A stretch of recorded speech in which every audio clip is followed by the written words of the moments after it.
There are plenty of articles and statistics that show you how many people listen to podcasts, how fast the space is growing, there are various predictions. On the other hand, we're looking at the information how people are listening to podcasts and where people are listening to podcasts. And in this video, I want to talk about how you can use that information in your production process. Hi, it's Mike from Casefile Presents. On this channel, I'm releasing videos on podcasting and audio production, so if you enjoy the content, you can hit the like button. Producing podcasts, at least for me, is not just about the sound. It's about being involved in every step of the production. And that leads onto the final step, which is where the podcasts end up, people's ears. And how people listen to shows will affect decisions during my production process. Because it's all good and fine when you mix and master on expensive studio monitors in an acoustically treated room, equipment worth thousands of pounds. However, if people listen to the show on laptop speakers or a mono Bluetooth speaker, that hard work won't even be audible. I'm not saying that we shouldn't use the best tools that we get and we shouldn't try to do the best job, the best mixes that we can do. However, the fact that the listeners don't have access to that equipment affects my decisions. But let's wind back to podcasting. I follow podcast news, I follow podcast reports, and it's easy to get swept up by, all this information. And suddenly, it's like you're living in a bubble. You think that everyone's aware of podcasts. Like, podcasts are everywhere now. It's all mainstream. I mean, they are, right? Because otherwise, I wouldn't have a job. Well, let's look at some reports from 2020. I always think of podcasts as niche within a niche. The first niche being the audio listening in general, except live radio and music. And then podcasts are just a tiny sliver of what's left.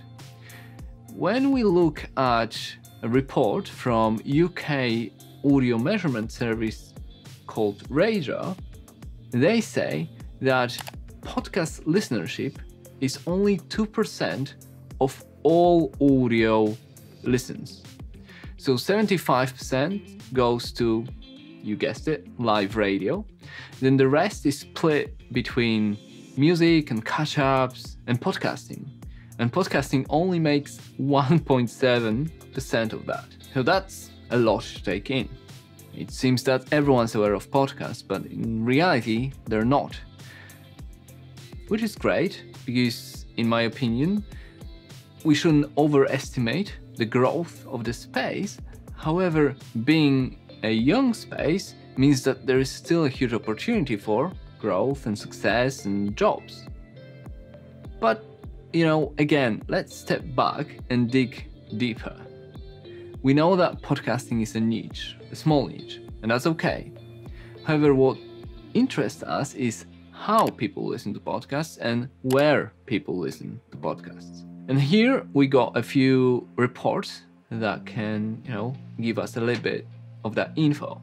So first we got Discover Pods, and they write that most people listen to podcasts at home, walking, during commutes, and in the car. Then we got Music Oomph, and they show similar thing. Most people listen at home, with around 20% in their cars, then some at work, some at the gym, and so on. The Rajar report shows the same split, with listening at home at number 1, then in a car at around 20%, and other activities like walking and work take the rest of the numbers. The pandemic has shaken these stats a little bit, especially last year at the beginning of lockdowns, but things are more or less back to normal now.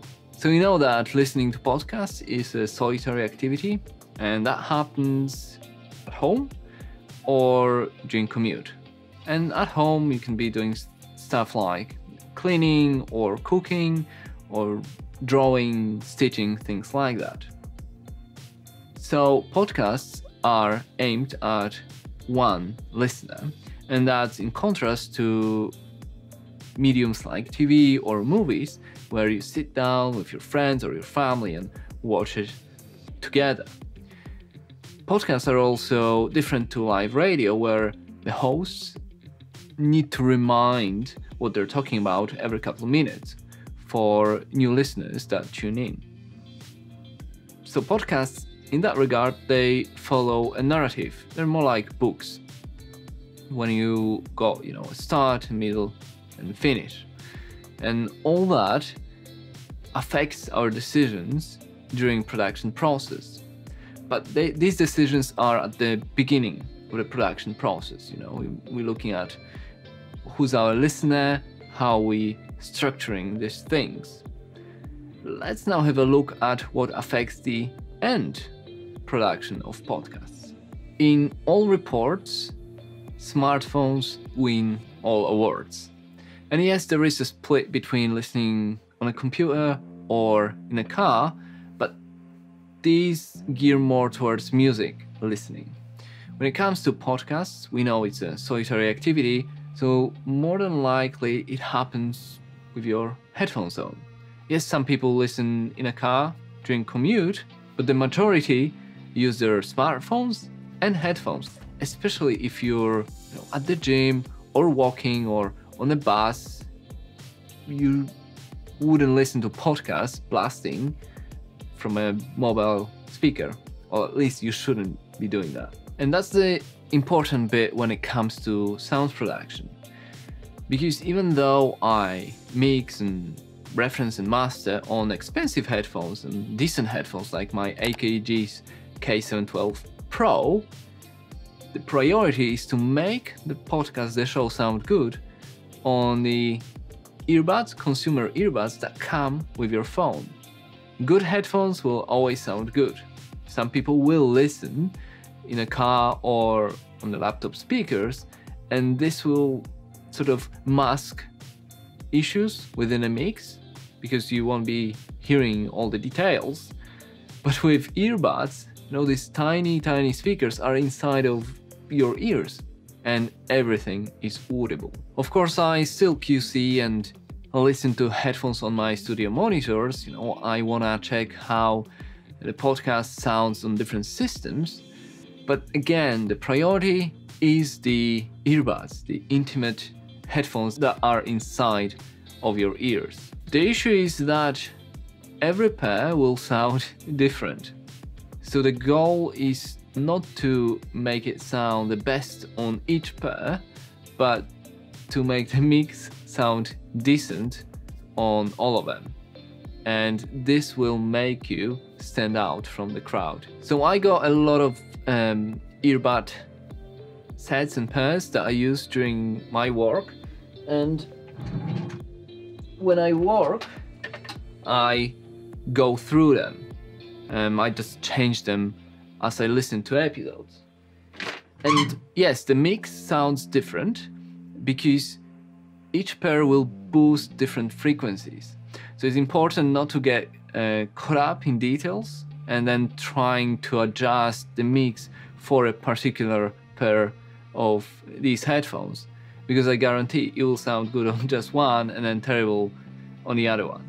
On top of that, when I listen on my studio monitors or my AKGs or Sonys, I use SonarWorks Reference 4 software, and the software flattens the mix and lets me hear it in the most neutral way. When I QC on these earbuds, I bypass that plugin. I switch it off because I want to hear how the mix will actually sound when people listen to it. And in the past, I got really frustrated when I changed these earbuds and the mix sounded different. So I tried to adjust, boost these frequencies or cut the low end. But again, it was really frustrating. It was only after years of doing it daily, I found a balance that I think works and makes the mix sound decent on most of these. If most people listen to podcasts in their cars or on laptop speakers, then I would make these systems the priority, number one platform that I mix for. The fact they listen on their mobile phones with headphones affects pretty much all my decisions. Because in the end, it doesn't matter what you do. You can be writing books or making movies or making podcasts. I think it's kind of crucial to understand how the end product will be then received by the people, and it's about, at least for me, it's all about making that experience the best that you can make so they come back for more. But that's it for today. I'm Mike Migas. If you enjoyed this video, you can check the rest of my channel or my website, mikemigas.com. For now, you can share or like, subscribe, and I'll see you later.